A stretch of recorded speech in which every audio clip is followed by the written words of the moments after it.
Hello friends, good morning. આજે આપણે function showing result એનો અભ્યાસ કરીશું. ધોરણ 12ની અંદર અને ધોરણ 11માં આપણે આ ફંક્શન શોઈંગ રિઝલ્ટ એનો અભ્યાસ કરવા જઈ રહ્યા છે. તો જોઈએ એની ડેફિનેશન શું છે, વાક્યરચના શું છે.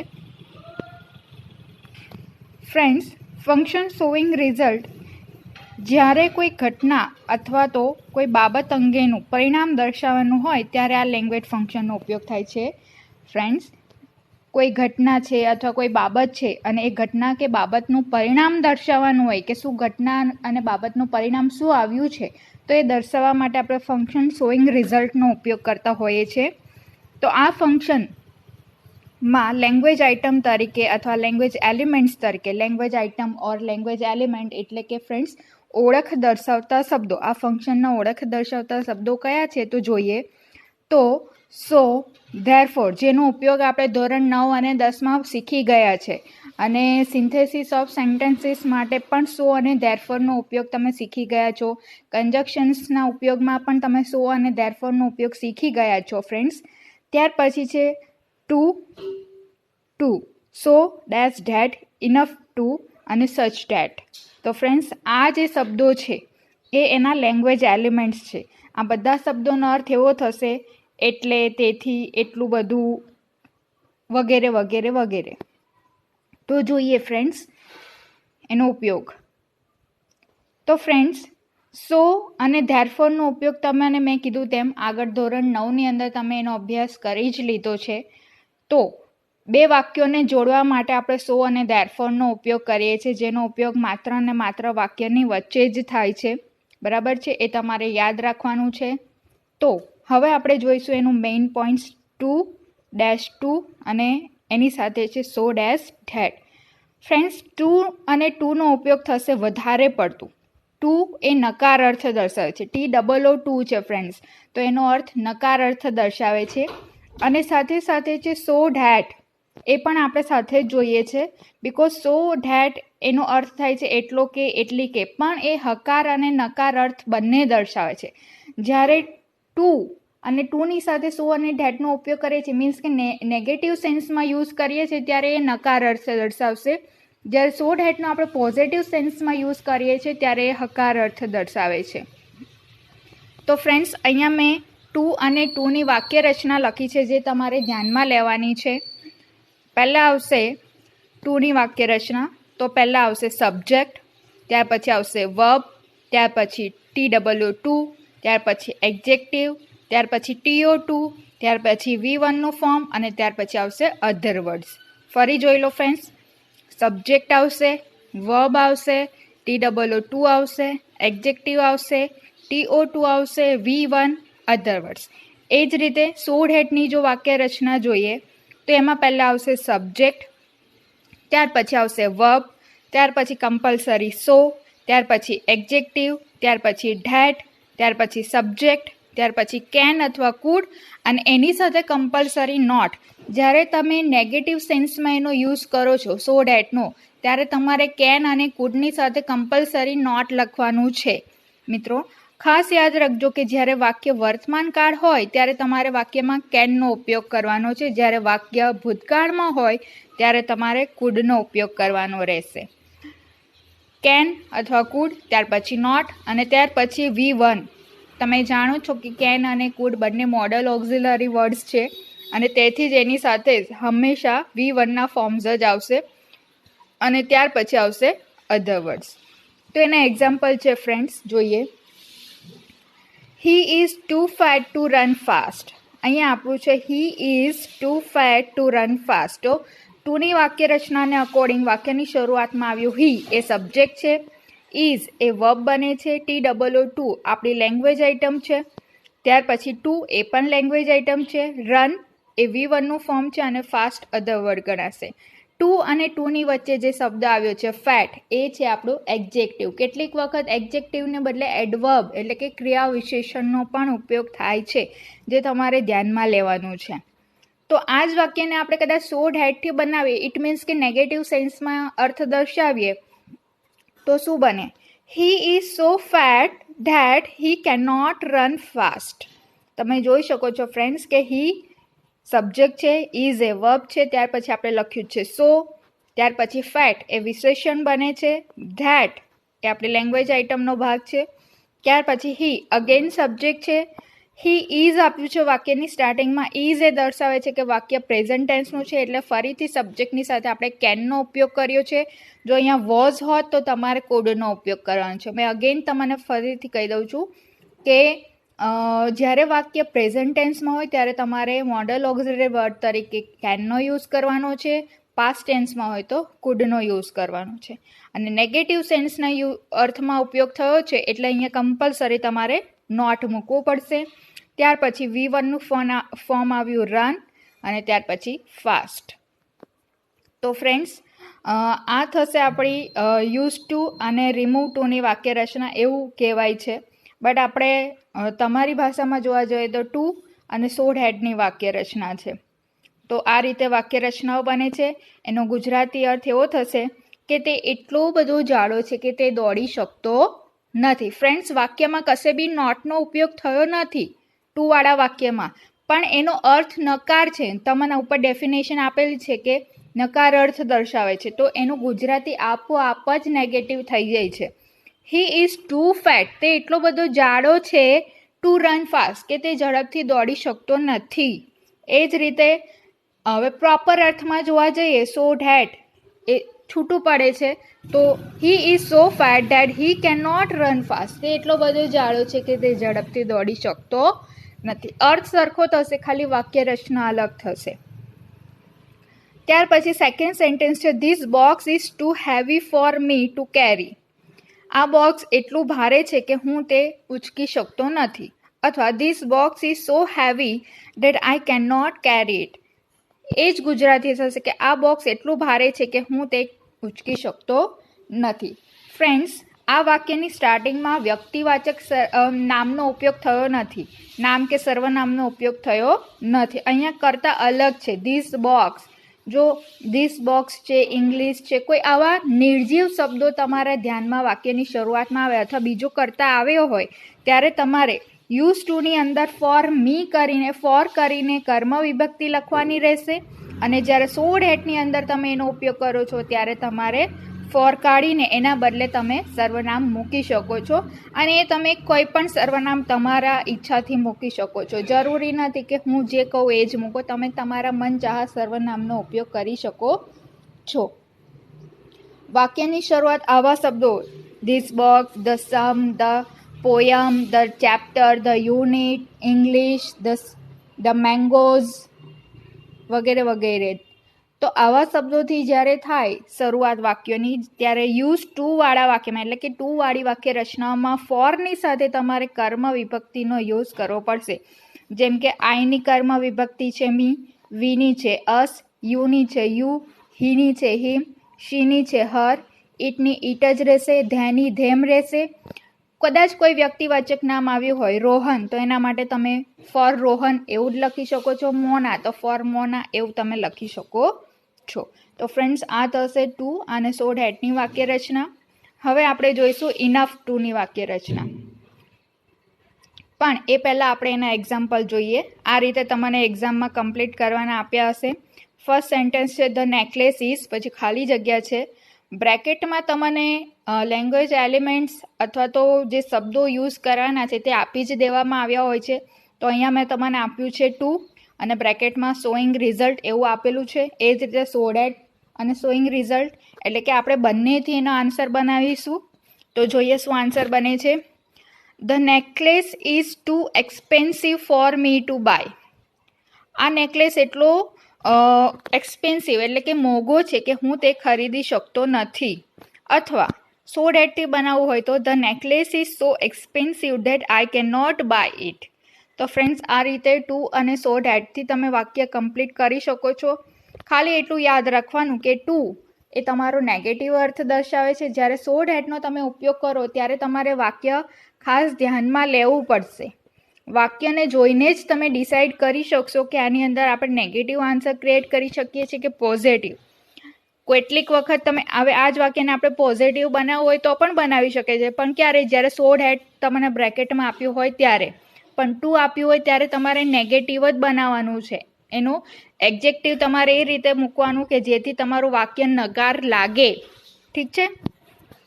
એ જ રીતે આ વાક્યમાં આપી દીધેલ છે કે રાહુલ વોઝ ટુ, પછી ખાલી જગ્યા છે, તો હવે આપણે કોઈ પણ આન્સર લખી શકીએ છીએ. Rahul was too lazy to get up early. એ જ રીતે રાહુલ વોઝ ટુ કદાચ નહીં લખો, તમને અહીંયા ટુ આપ્યું છે તો આપણે ટુથી આન્સર કમ્પ્લીટ કરી શકીએ છીએ, બટ કદાચ ટુ નહીં આપ્યું હોય તો તમે સો ડેટથી બી કમ્પ્લીટ કરી શકો છો. Rahul was so lazy that he could not get up early. અહીંયા વોઝ છે એટલે પાછળ આપણે કુડ નોટ લગાવ્યું છે, ખાસ ધ્યાનમાં રાખજો. ત્યાર પછી છે Kiya is too weak to lift her bag. Kiya એટલી નબળી છે, અશક્ત છે કે તે તેની બેગ ઉચકી શકતી નથી. બરાબર. એ જ રીતે સો ડેટથી જો બનાવવું હોય તો Kiya is so weak that she can not lift her bag. તો ફ્રેન્ડ્સ આ રીતે તમારે ટુ અને સો ડેટથી વાક્ય નેગેટિવ સેન્સમાં કમ્પ્લીટ કરવાના રહેશે. ત્યાર પછી જોઈએ ઇનફ ટુનું એક્ઝામ્પલ્સ અને વાક્ય રચના. તો ફ્રેન્ડ્સ તમારો ત્રીજો પોઈન્ટ આવે છે ઇનફ ટુ અને એની સાથે સો ડેટનો ઉપયોગ. તો મેં તમને આગળ અગાઉ જણાવી દીધું કે સો ડેટનો ઉપયોગ આપણે હકાર અને નકાર બંને પ્રકારના વાક્યોમાં કરીએ છીએ. તો જોઈએ ઇનફ ટુનો મિનિંગ થાય છે પૂરતા પ્રમાણમાં, એટલે કે તે હકાર અર્થ દર્શાવે છે. અને સો ડેટ એની સાથે જો ઉપયોગમાં આવે તો એનો મિનિંગ થશે એટલો અથવા એટલી કે, જે હકાર અને નકાર અર્થ બંને દર્શાવે છે. તો ઇનફ ટુના ઉપયોગમાં જો ઇનફ ટુના સેન્સમાં જો આપણે સો ડેટનો ઉપયોગ કરીએ તો એ હકાર અર્થ દર્શાવશે. મેં અંડરલાઇન કરેલી છે આગળ ટુ અને ટુની નીચે જ્યારે સો ડેટ લખેલું ત્યારે નકાર અર્થની નીચે અંડરલાઇન કરી હતી, જ્યારે અહીંયા હકાર અર્થની. એટલે તમે ધ્યાનમાં રાખજો કે નેગેટિવ અને પોઝિટિવ બંને સેન્સમાં આપણે સો ડેટનો ઉપયોગ કરી શકીએ છીએ. અને એ તમને ક્યારે આઈડિયા આવશે કે જ્યારે તમે વાક્ય વાંચો અને ત્યાર પછી જ તમને એના પરથી આઈડિયા આવશે કે તમારે એને પોઝિટિવ બનાવવું છે કે નેગેટિવ. તો જોઈએ વાક્ય રચના ઇનફ ટુની.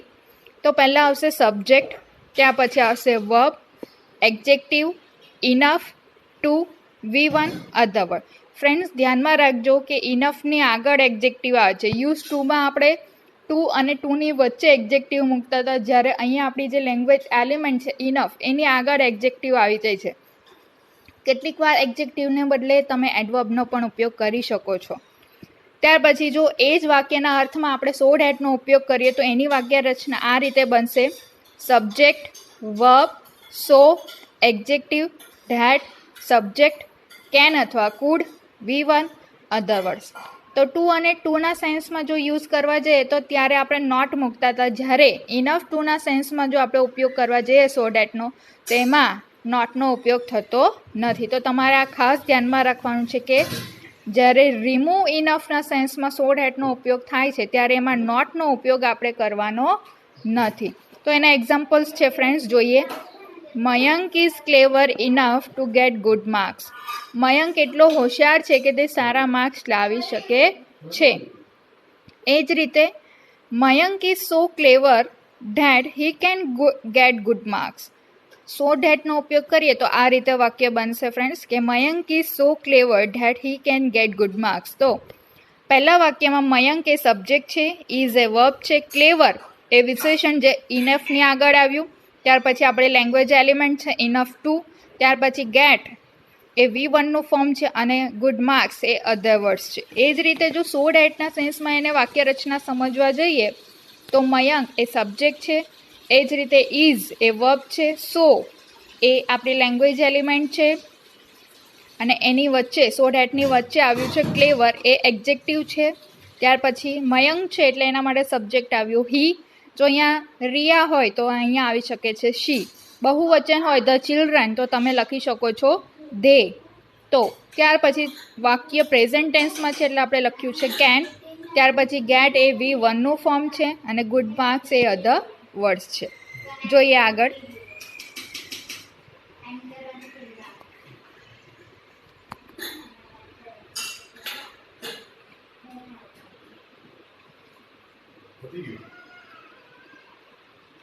ત્રીજું એક્ઝામ્પલ છે friends, the dress is cheap enough for to by.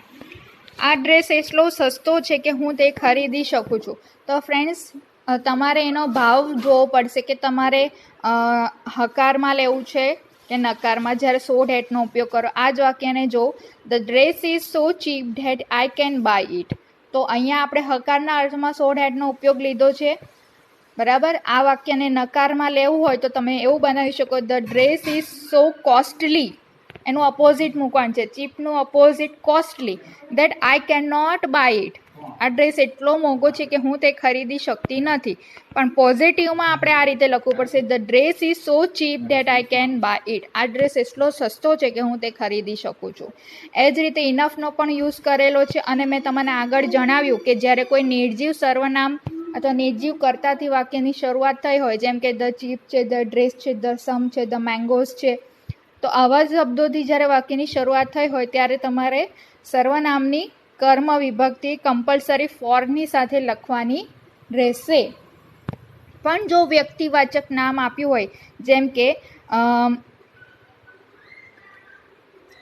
વ્યક્તિવાચક નામ જેમ કે આપણે આગળ જોયું મયંક ઇઝ, તો મયંક એ વ્યક્તિવાચક નામ છે, તો ત્યારે વાક્યમાં તમારે ફોર કરીને સર્વનામની કર્મ વિભક્તિ લખવાની નથી. પણ જ્યારે આ રીતના સર્વનામો આવે, આ રીતના વાક્યની શરૂઆત થઈ હોય ત્યારે તમારે કમ્પલસરી સર્વનામની સાથે કર્મ વિભક્તિ લખીને વાક્ય પૂર્ણ કરવાનું રહેશે. તો અહીંયા એના એક્ઝામ્પલ આપેલા છે, રિયા ઇઝ, પછી ખાલી જગ્યા છે, બ્રેકેટમાં મેં તમને ઇનફ ટુ અને સો ધેટ બંનેથી વાક્ય કમ્પ્લીટ કરવાની સૂચના આપી છે અને ફંક્શન શોઈંગ રિઝલ્ટ એવું દર્શાવેલું છે. તો આન્સર બનશે, Riya is clever enough to solve the sum. Riya એટલી હોશિયાર છે કે તે દાખલો ગણી શકે છે, બરાબર, અથવા દાખલો સોલ્વ કરી શકે છે. અથવા જો એને સો ધેટમાં યુઝ કરવું હોય તો, Riya is so clever that she can solve the sum. તો આ રીતે સો ધેટમાં ઉપયોગ થશે. એ જ રીતે રાહુલ ઇઝ સ્ટ્રોંગ, તો એનો આપણે ઇનફ અને સો ધેટ બંનેથી યુઝ કરીશું. તો રાહુલ ઇઝ સ્ટ્રોંગ, જો સ્ટ્રોંગ વાક્યની સાથે આપી દીધેલું હોય તો તમારે એક્ઝામમાં માત્ર ને માત્ર ઇનફથી જ વાક્ય કમ્પ્લીટ કરવાનું રહેશે. પણ અહીંયા મેં તમને સો ધેટથી પણ કમ્પ્લીટ કરીને બતાવ્યું છે, જેથી તમને આઈડિયા આવે કે કેવી રીતે સો ધેટથી થાય. તો Rahul is strong enough to carry heavy loads. Rahul એટલો સ્ટ્રોંગ, ખડતલ છે, મજબૂત છે કે તે ગમે એટલો ભાર ઉચકી શકે છે. અને સો ધેટથી બનાવવું હોય તો Rahul is so strong that he can carry heavy loads, કે તે ભારે વજન ઉચકી શકે છે. જ્યારે સો ધેટના સાથે આપણે એક્ઝેક્ટિવનો યુઝ કરીએ ત્યારે તે સો ધેટની વચ્ચે આવશે. જ્યારે ઇનફની સાથે એક્ઝેક્ટિવનો યુઝ કરીએ ત્યારે તે ઇનફની શરૂઆતમાં મૂકવું પડશે. એ જ રીતે English is easy enough for us to learn. Friends જોઈ શકો છો, ઇંગ્લિશ એ આપણો અલગ કરતા છે, એ વ્યક્તિવાચક નામ નથી. તો અહીંયા આપણે ફોર અસ કરીને, તમે ફોર અસને બદલે for me, for her, for him એવું લખી શકો છો. અને સો ધેટના અર્થમાં ઉપયોગ કરવા જઈએ તો English is so easy that we can learn it. તો અહીંયા પણ મેં વી લખ્યું છે, એને બદલે તમે આઈ લખી શકો છો, શી લખી શકો છો, હી લખી શકો છો. તો આ રીતે તમે ઇનફ ટુ અને સો ધેટના વાક્ય પૂર્ણ કરી શકો છો. હવે આપણે જોઈશું આગળ. એનો ચોથો પોઈન્ટ છે સચ ધેટ. શોઈંગ રિઝલ્ટ ફંક્શનનો ચોથો પોઈન્ટ છે સચ ધેટ. તો એની વાક્ય રચના છે સબ્જેક્ટ, વર્બ, ત્યાર પછી સચ, પછી આર્ટિકલ એ એન, ત્યાર પછી એક્ઝેક્ટિવ, ત્યાર પછી નાઉન, ત્યાર પછી ધેટ, ત્યાર પછી સબ્જેક્ટ, ત્યાર પછી કેન અથવા કુડ, ત્યાર પછી નોટ મેં બ્રેકેટમાં લખ્યું છે. ફ્રેન્ડ્સ, સચ ધેટ પણ હકાર અને નકાર બંને અર્થ દર્શાવે છે. અને ફરીથી હું તમને કહીશ કે વાક્યનો ભાવાર્થ જોઈને તમારે વાક્યને હકાર છે કે નકાર એ ડિસાઇડ કરીને તમારે કેન અથવા કુડની સાથે નોટ લખવું કે ન લખવું એ નક્કી કરવાનું છે. જો તમારે હકારના અર્થમાં વાક્ય બનતું હોય તો એ રીતે બનાવવું છે, ત્યારે નોટનો યુઝ નથી કરવાનો. પણ જો નકાર અર્થ નીકળતો હોય ત્યારે તમારે કમ્પલસરી કેન અને કુડની સાથે નોટ મૂકવાનું છે. ત્યાર પછી આવશે V1, ત્યાર પછી આવશે અધર વર્ડ્સ. તો અહીંયા એક્ઝામ્પલ છે friends, it was such a complicated puzzle that I could not solve it. આ એટલું કોમ્પ્લિકેટેડ પઝલ હતું કે હું તે સોલ્વ કરી શક્યો ન હતો. તો ઇટ એ સબ્જેક્ટ છે, વોઝ એ આપણું વર્બ છે, સચ ધેટ એ આપણું લેંગ્વેજ એલિમેન્ટ છે. પણ એની વચ્ચે કમ્પલસરી તમારે એક્ઝેક્ટિવની સાથે આર્ટિકલ એ કે એનનો યુઝ કરવો પડશે. પઝલ કોમ્પ્લિકેટેડ એ અહીંયા એક્ઝેક્ટિવના ફોર્મમાં યુઝ થયું છે. અને પઝલ એ નાઉન બન્યું છે. ત્યાર પછી ધેટ એ આપણો લેંગ્વેજ એલિમેન્ટ છે. આઈ અગેન સબ્જેક્ટ છે. ત્યાર પછી કુડ એ આપણું મોડલ ઓક્સિલરી વર્બ છે, કારણ કે વાક્ય પાસ્ટ ટેન્સમાં છે એટલે અહીંયા કુડ આવ્યું. નોટ ઇન ધ સેન્સ નેગેટિવના અર્થમાં ઉપયોગ થયો છે. અને સોલ એ V1નું ફોર્મ છે અને ઇટ એ આપણું અધર વર્ડ્સ બને છે. એ જ રીતે Harsh is such a kind boy that he can help everyone. Harsh એટલો દયાળુ છોકરો છે કે તે બધાની મદદ કરે છે. તો અહીંયા હર્ષ એ સબ્જેક્ટ છે, ઇઝ વર્બ છે, સચ ડેટ એ લેંગ્વેજ એલિમેન્ટ છે, આર્ટિકલ એ આપણે કાઇન્ડ એડજેક્ટિવના આગળ મૂક્યું છે. ત્યાર પછી બોય એ નાઉન છે, અગેન હી એ સબ્જેક્ટ છે, વાક્ય પ્રેઝન્ટ ટેન્સમાં છે એટલે એની સાથે કેન આવ્યું. હેલ્પ એ V1નું ફોર્મ છે અને એવરીવન એ અધર વર્ડ છે. એ જ રીતે થર્ડ એક્ઝામ્પલ છે, Rahul was such a talkative student that he could not keep quiet. Rahul એટલો વાચાળ વિદ્યાર્થી છે કે તે ચૂપ રહી શકતો નથી. તો ફ્રેન્ડ્સ, તમારે નોટ મૂકવું કે ના મૂકવું એ વાક્યના ભાવાર્થ ઉપર ડિપેન્ડ રહેશે. તો જોઈએ, અહીંયા એક્ઝામ્પલ્સ મેં બતાવ્યા છે કમ્પ્લીટ કરવાના. પહેલું એક્ઝામ્પલ છે ઇંગ્લિશ ઇઝ, અગેન એ જ વાક્ય છે. તો અહીંયા તમે આ રીતે આન્સર બનાવી શકો છો. ઇંગ્લિશ ઇઝ સચ N easy language date we can learn it. English એટલું સરળ ભાષા છે કે આપણે તે લર્ન કરી શકીએ છીએ. અથવા તમે એને નેગેટિવમાં બનાવવા ઈચ્છતા હોય તો English is such a hard language. ઇઝનું અપોઝિટ કરી દો, hard language that we can not learn it. એટલી અઘરી ભાષા છે કે આપણે તે લર્ન કરી શકતા નથી. જો તમારે નેગેટિવમાં બનાવવું હોય તો, બરાબર, આ રીતે તમે લખી શકો છો. Gold is such a costly metal. Costly એ અહીંયા એડવર્બ છે ફ્રેન્ડ્સ. કોસ્ટલી એ એડજેક્ટિવ નથી, એડવર્બ છે, એ ધ્યાનમાં રાખજો, ક્રિયા વિશેષણ છે. મેટલ એ નાઉન છે, કારણ કે ગોલ્ડ એ ધાતુ છે એટલે એના માટે નામ આવ્યું છે મેટલ. ધેટ એવરીવનને બદલે તમે વી પણ લખી શકો છો, મેં દર્શાવેલું છે બ્રેકેટમાં. We can not buy it. આપણે તે ખરીદી શકતા નથી અથવા કોઈ પણ તે ખરીદી શકતું નથી. તમે એ રીતે એનો નેગેટિવ અર્થ બનાવીને વાક્ય કમ્પ્લીટ કરી શકો છો. એ જ રીતે Neha is such a melodious singer that everyone likes her songs અથવા એવરીબડી લાઇક્સ હર સોંગ્સ. તમે કોઈ પણ સબ્જેક્ટ લખી શકો છો અથવા આઈ લાઇક હર સોંગ્સ એવું તમે લખી શકો છો. તો આ રીતે ફ્રેન્ડ્સ તમારે સચ ધેટના વાક્યો કમ્પ્લીટ કરવાના રહેશે અને આ થશે આપણો function showing result. I hope કે તમને આ લેક્ચરની અંદર સમજ પડી ગઈ હશે અને હવે એને રિલેટેડ એક્સરસાઇઝ આપણે જોઈશું DPPની અંદર અને તમારે એ સોલ્વ કરવાની રહેશે. Thank you.